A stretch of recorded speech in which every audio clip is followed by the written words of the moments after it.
God says, I've given you all authority to pray. I've given you all authority to go. That's what the word decrees in Matthew 10. He says, you are to go, lay hands on the sick, they will recover, raise the dead.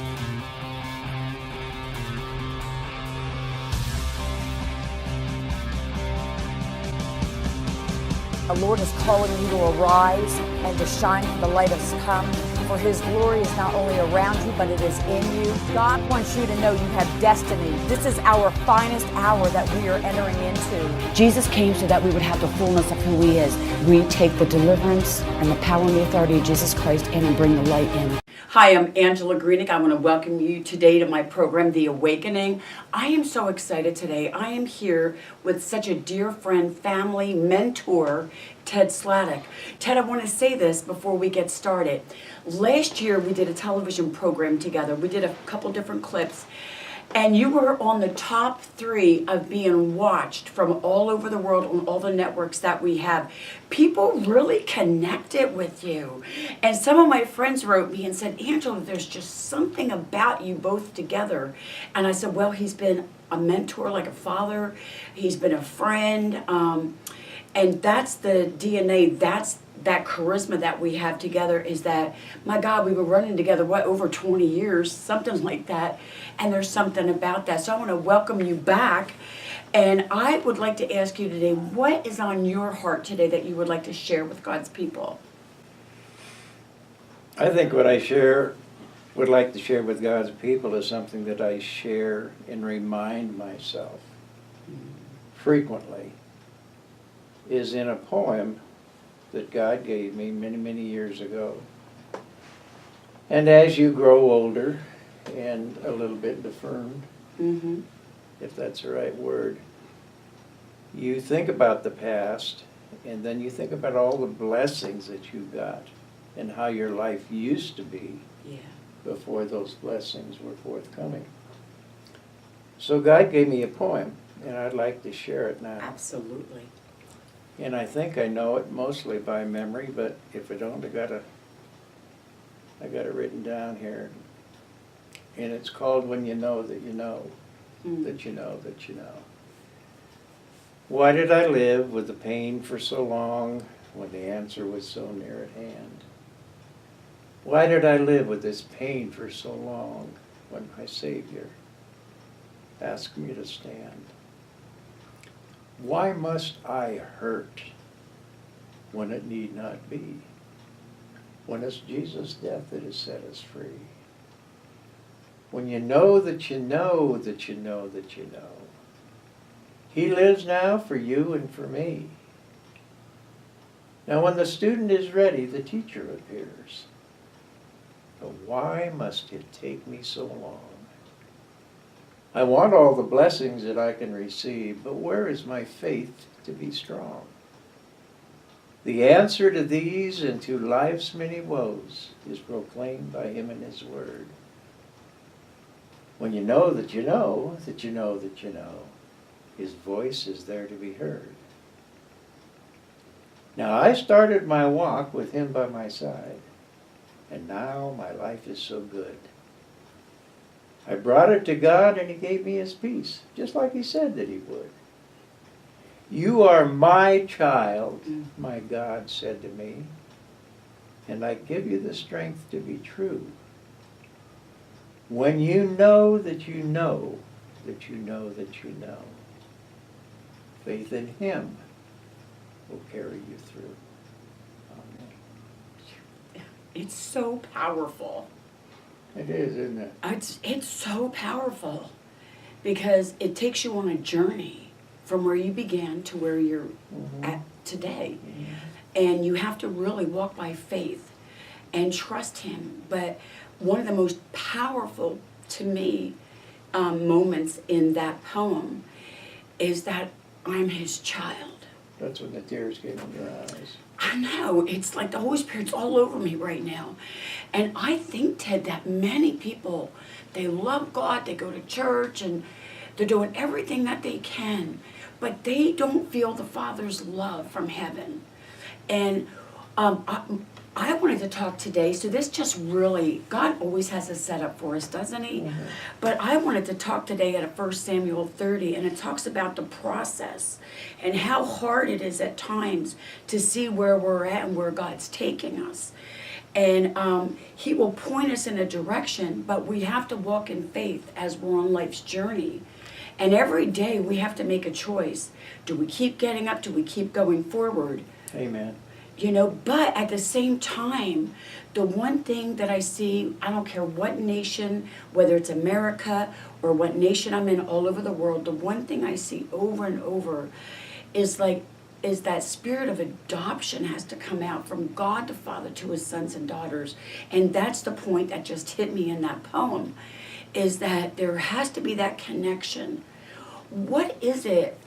I mean, when you were writing this, if I can ask you a couple questions, what is it that you had like that kairos moment in time that hit you and you realized, He's my Father? Like, what was that at that moment for you?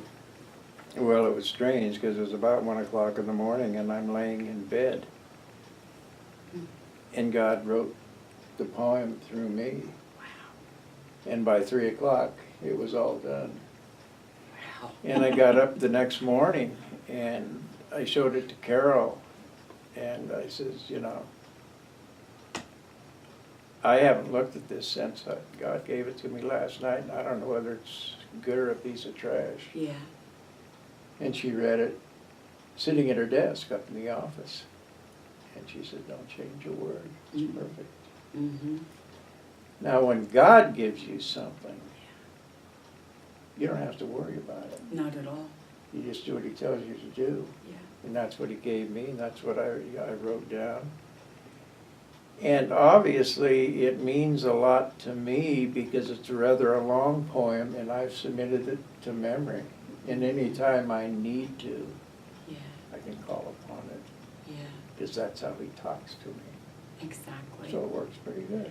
Well, I love it because when I hear you even speaking now, I think about Joseph, how God ordained him for greatness, and he's out in the fields. And I always think about they always carried a shepherd's rod. David, the same thing. And they would put a notch in their rod, whether it was the bear or whatever came their way, whatever thing that they were dealing with, they put a notch in that rod. And God's been reminding me of that word He gave me like 18 years ago about the rod of authority, you know, and going back and encouraging yourself and that's in the poem, and reminding yourself of where you've been, but where you're going. Exactly. And that's what that says. It's that you have to keep going forward. Yeah. And it's very sad because where we go, we see many people are stuck. And I think some of the greatest things that they're being stuck over is that they don't realize that they are a son and a daughter of the Most High God. And that He doesn't love you any more than He loves me or anyone else. That's right. But people think that we have a different favor on us, but I don't believe that. I believe if you put your hands to the plow and you start to go forward and you don't quit, but you keep going, you'll get to where you need to be. Yeah. Well, I had to question a few things. First of all, several years ago, I was in the emergency room for, 3 weeks? And the doctors told Carol I wasn't going to make it 3 different times. And then I had this stroke, and the stroke put me in a wheelchair. Then you start, God, why me? What did I do wrong? Come on. I served you. What are you doing this crap to me for? Come on. And I got an answer. It wasn't what I wanted, but I got an answer. And it was, well, what makes you so special? Wow. You hear from God tell you that sometimes? Yeah. Well, who are you that shouldn't have what nature brings to us in the form of sepsis? Yeah. And that's what happened to me, and I had a stroke, and now I use a wheelchair and a walker. But it tested me. Mm-hmm. And sometimes in life we are tested. Yes. And I hate to say, well, you know, it's the best thing that ever happened to me. Yeah. If you think having a stroke is the best thing that ever happened to you. But it brought me back to the Father where I needed to be. Because it ain't all you, Teddy. You don't call the shots anymore. No. And if you want to wake up in the morning and have a good day, Yeah. you better think of me. Yes. And thank me for getting you out of bed. You're 80 years old. Your bride was told 3 different times, don't expect him to come through, and I got you through, and you're here. Now, get up and get going. I think that's really powerful though, because the 3 weeks, 3 times, where the doctors bring that report, and you know, and fear can jump on people so quickly when they say, well, I don't think they're going to make it through, they're going to die, they have cancer, they have this, they have that. And that's when the testing really comes in to see how strong our faith is. And because we either succumb to that circumstance and say, oh, okay, I'll just put it on like a jacket, or we say, no, I'm going to fight back. I know, because I remember Carol had called us, and we're like, oh, no, that ain't flipping happening. And I remember Larry and I had to go preach somewhere, and we stopped at the hospital only for a few minutes, and just to make sure that you were okay. We just, even it was for just like 2 minutes, and then we had to go. And I said to Larry, I said, just so I can see him and pray as we're going in there to put that sealant, because you have to have the prayers of the righteous. You have to have people that have a dogmatic faith, that are not, that have a tenacity, that are not going to let go until they get the breakthrough. And I think so many times people start to succumb to that it's like a mantle they put on, like, well, I'm never going to make it anyway, or, you know, I'm going to be in a wheelchair. But you know what, though? I think about, like, you're alive, you're well, you have a beautiful bride. How many years you been married? Almost 59. Wow. I mean, that's a long time. I'll be 59 in August. That says a lot, you know. So you've been married as long as I've been almost born. But it really speaks, you know, of just you go in and out of things, and you're always there for one another. And that's one of the most important things. That's what that poem says to me, is that God spoke to you in the middle of the night. And I believe that God is speaking to his people all the time, but sadly we're not hearing him. I don't know what that is, but I know he wakes me up still at 1 or 2 in the morning and talks to me, has me writing, and I still journal. I'm so old school, it's a miracle I don't have a flip phone, because if I could, I would. Because I just like the simplicity, but I believe that the word has to stay in its simplicity and in its wholeness of the authority that it carries. You know, and that's really what you were saying in the word, is that you know your authority in him, that you're his son. Amen. And that he's got you on it, that when you know that you know that you know, that's always a powerful statement. Yeah. Because it says it 3 times. People go, it's not prophetic if it doesn't happen 3 times. Well, God said to you, do you know, when you know that you know that you know, do you know? And you have to know who he is and who you are in him. And that's a process. Listen, people, you're on a journey right now, and you have to find out who you are from God. You know, you can watch other teachers and ministers and, you know, go to church and stuff, but you still need to know who you are in him. You are seated in heavenly places. Proverbs 31, you're a son and daughter. Before you were born, he said, I knew you. He has a plan and a purpose for all of us. That's where we're at right now. And I want to just take a minute here. I want to say something. Oh, go too. right ahead. Go. To the camera, when Yes. Angela is looking over here. Yep. She's talking to my bride of 59 years. Yeah. And I thought, y'all might want to know that. Who's she talking to? Oh, yeah. All right. Well, I still have the camera, too, as you're looking over at my husband, Larry. I love that. You know, we used to laugh and say we may be the heads, but they're the neck that turns us. So let's get real. I mean, come on. I wouldn't be where I'm at without my husband, without him believing in me. That's how it Amen. is. But in 1 Samuel 30, I just want to take a second here. But it's such a powerful word. I just think about David, and he's in Ziklag, and he had 400 men, and everything is taken from him.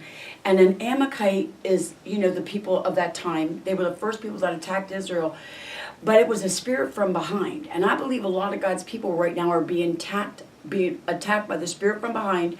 And David was having everything come his way. And then all of a sudden the enemy hit, and he lost his wives, his children, all of his men at one time were turning against him. I believe that's a word for some of you out there. You feel like things of your past are trying to attack you right now, and you are in a place where those even around you don't believe in you anymore. Can I tell you that David had to stir up his faith? And I believe, this is me now, I believe the reason David was able to stir up his faith because he was out there as a shepherd boy. He was out there in the worship. He knew God, he knew the Father, and that worship, I believe, sustained him. That's why he wrote a lot of the Psalms. And I just want to take a minute here because it's such a powerful word. And that spirit, as it's attacking, but I kept thinking, you know, God keeps telling me over and over and over, that Amalekite spirit is out and it's hitting. And do you know that it's trying to rob you of your future? And we can't have that happen. I was thinking, like in the time of Jesus, he had Herod. And Herod went after the babies 2 and under because he wanted to kill Jesus. I tell you right now, I told Larry, I said, I've got to get to Ted and Carol's. And Larry said, well, is there something in your spirit? Are you picking up? I said, no. I need to be around someone who's a mover and a shaker that has been there and done it because I need to be around people that have a vision. Listen, without a vision, you're going to perish. God says the writing's on the wall, losing is not an option. But so many of you will be in circles of people that are your naysayers. They will just sit there and just bombard you with such negativity. And I was telling you before we started today, I said, Ted, if I was just known as a healing minister, oh my gosh, I would have so many partners and I would be really so much further out where I need to be right now. But because I'm in deliverance ministry, I just did a meeting in California and I had more physical healings than I had deliverances. People had deliverance, their backs were healed. Body parts, I mean, families restored. They go, you can't believe by your teaching in that session, we got totally set free. I said, but people will look at me as a deliverance minister. You know, and I said, and that's okay because I am in deliverance ministry. But God said he's looking for the deliverers of our time. And that's where we're at. You're a deliverer that brings a sound like the psalmist, the worshiper, those that hear from God, that write on the scrolls. I know you're not finished writing. I don't care what anyone, you may think it. You're not done, God says. You tell him you're not done. But you have word in you that's going to bring light and life to so many people. And he's looking for the seniors. He is looking that Joel 2, he says, and in the latter days I will pour out my spirit on the older and the younger. Because we have to have people that are going to lead us.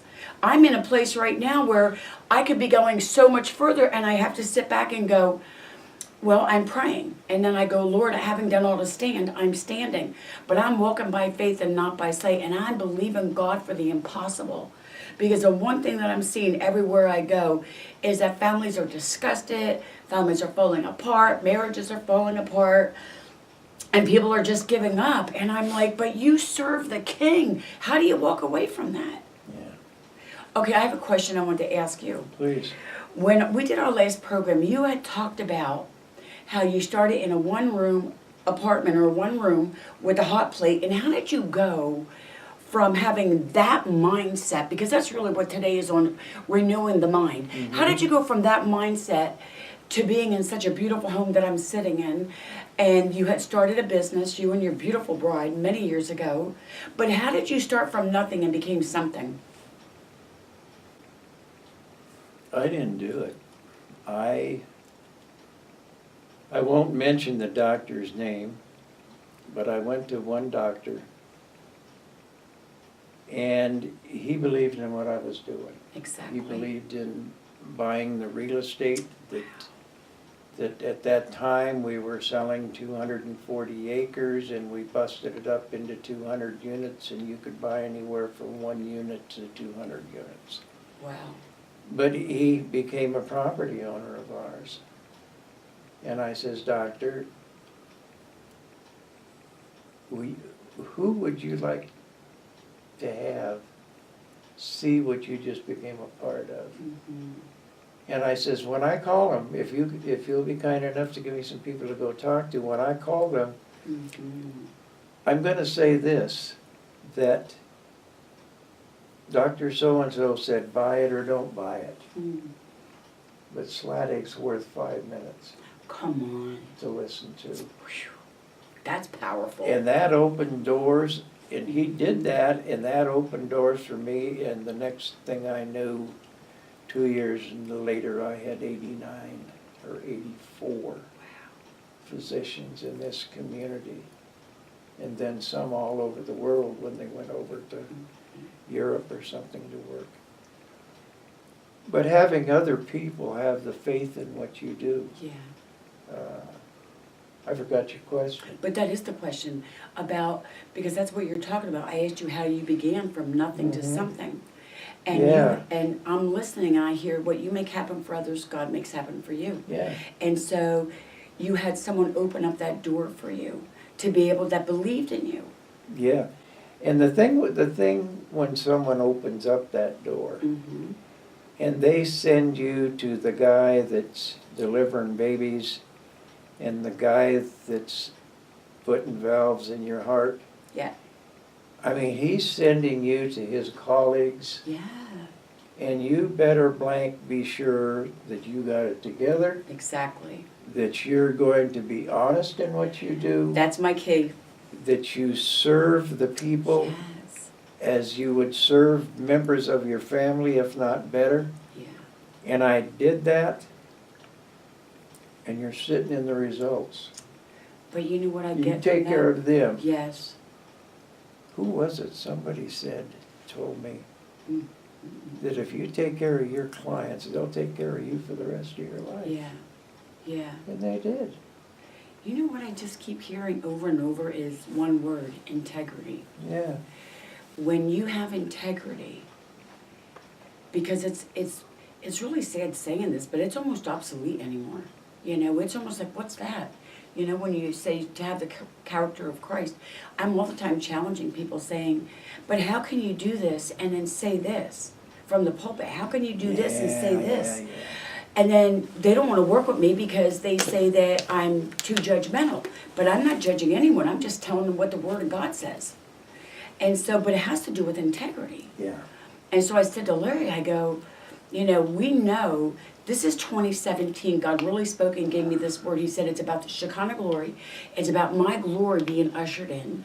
The number 20 means to redeem and 17 means victory. But God said, I will give you victory and more anointing, more fire, more power to open up more doors than you can imagine. And when he said that this year, I knew that this year is a game changer. I can see it. I gave a prophetic vision I had last year of June of 2016 just in Sweden. I went downstairs, told him what I just had, and I just did TV not even 2 weeks ago, and I had a vision of a clock overlooking, it was Stockholm. I gave them the stair steps. The color of it was the gray and white. I was so enamored by the vision. And the time frame of this year we were supposed to be in there in May was the same time that they had an assault. And the car drove into the clock tower and killed 4 people. And Ted, I was so overwhelmed by the vision. And I got on my knees and I said, God, did we miss it? I know I heard your voice. I know we were doing what you said. And he said, daughter, if you guys had not prayed, there would have been more than 4. And even though the 4 is like, that's important, don't misunderstand that. But it really spoke to me. So now in September, we bring in major televisions come in, they follow us, we're going to do evangelism, the prophetic, everything God said to do this year we're doing. He said we have to start taking things outside the 4 walls. We have to take outside the streets and do things for the kingdom. Because most churches are within themselves, which is important to build up the body, but you still have to go outside. And I believe that this year God is wanting to do something so different that we can't put our finger on it, and he doesn't want us to put our finger on it because then we'll try to control it. And you can't control the Holy Spirit, even though people think you can. But everything's about money, money, and money. Everything's about how big's your church, do you have second books, you have this, you have this. And I was like, whatever happened to that soul coming into the kingdom? Do you remember when we used to do the streets? Yes, I sure do. Some of the most enjoyable time serving God that I ever had. Larry too. Larry still says And that. I remember that, and I wished we could do it again. Yep. I'd get down there in my wheelchair and hand out food or blankets or whatever. Do you remember the Indian lady in the summer dress in the rain and you gave her your black coat. Yes. Yeah, I remember things like See, that. I do remember that because there are people that come into your life that mark you. Mhm. You know, we're marked for life, we're Yeah. family, but they mark you. Yeah. And it's interesting because I have ministries now all over the world, out on the streets doing what we did in Seattle, but now they're everywhere. And it's interesting because people don't even understand evangelism, what that really looks like, you know? And I always remember you and Carol coming out with his side satchel and brand new socks. I mean, That was so cool. Ted, who would have thought that a pair of socks could bring someone to Jesus, you know? Yeah. And so, like Larry and I, we still talk about that. Like I look at the pictures. I have a prayer wall at home, and my prayer wall is a champion wall. And it's all the things that stir and move me. I was just teaching recently, I had to get rid of some of that prayer wall, some of my wall, because it's bad memories of family and just stuff like you just look at it and you go, oh my God, that reminds me of one of the worst Christmases I ever had. Why do I want to think about that? I want positive in me. So I'm around positive people. So that's why I said to Larry, we have to go see Ted and Carol. And Larry kept saying, does it have to be now? Are you picking up anything? I'm like, no. I said, I need to be around people that have vision, that are positive. Because even though we've had ministries here for so many years, we don't have our building anymore. And even though we did great things while we were out here, we had to get to a place where, well, you know, you gave me a word one time and you said, little girl, what are you going to do in 5 years from now when you're so burned out you can't even walk or think anymore? You have to work smarter, not harder. And I had to let go of the church in some of the areas I didn't want to, but I had no choice. If I wasn't home, people didn't want to sow into the vision. They didn't want to go on the streets. They didn't want to help. And so it became like very difficult because you want to be out there. You know, I would be out in the streets right now. I really You know? love the streets. And I kept thinking about that. I was like, geez, the last time we were out, they were going to arrest us and charge us $1,000 each on a fine because we were feeding the homeless. We're like, lock me up. Go for it. Another ministry will start in jail. You said the word What? jail. Do you remember when we were on the streets and we had a sound system that Larry, I think it was Yeah, a Larry, new one, and yeah. boy, you could be heard all over Yes. down there on Tacoma Avenue. Yes. And I was singing or ministering or something over with the mic, Yeah. and I looked up and there's the federal building on the 11th Come floor, on. and people got their hands up in the air People got- worshiping I know. right along with us Yeah. down on the streets. Yep. And And we I'll had salvations that day yeah, I'll never From there. forget that. in jail. Yeah, and I'll never forget That's the amazing. Native American in the rain Yeah. with a summer dress on, Yeah. and you gave her your black coat. Yeah. Because Larry gave me that Yeah, coat. things stick with you that are supposed to stick with you. Yeah, And I they look do. over at your husband now, and Yeah. he's smiling because he's remembering these as good times as I did. Absolutely. You know That what? was great to be able to help people. Well, you might have an amazing week. Remember to do something so incredible for someone this week. It's the little things that we do that really do make a difference. We see things around us all the time that we can touch and impact just someone's life, even through a smile. It can just so bless someone. And also don't forget, pray for your pastors, be a blessing. You know, just really lift them up and let them know that they have value and how much you honor and value them. Because what you do not honor, you will never ever have. If you don't honor your pastors, you're never going to get anywhere. If you don't honor your spouses, you're never going to get anywhere. Because what you do not honor, you will never have. What you do not value, it's like the sands of time. It's like sand is running through your fingers. It's like if you don't value one another and love and prefer one another. You had it in your song, and grabbing with those beautiful nail-scarred hands, loving, preferring, and being a blessing to one another. It's easy to be critical. It's so easy to point a finger, but you still have 4 pointing back at yourself. It's just so much better to walk in love, and that really was the last piece that you had just read. I just kept hearing over and over and over again. But the fruit of my Holy Spirit is love, joy, and peace. But when He takes you to the cross, and you say that you have that love, you have joy, and you have that peace. That's the first manifestation in Galatians. I look at Christians by three things: by their love, by their joy, and by their peace. Even in the midst of storms, you can be crazy, whatever, but if that love's not there, let me tell you something, you'll know. And so go have a great weekend, go love someone, and we'll be seeing you soon. You'll be hearing more from Ted, as he'll be having his own program sooner than he knows. Oh my, yes. So yes, have a yes, great of day. course. Jesus came so that we would have the fullness of who he is. We take the deliverance and the power and the authority of Jesus Christ in and bring the light in. Every day I make a choice. We should possess heaven and pull it down and bring it here on earth. If not you, then who?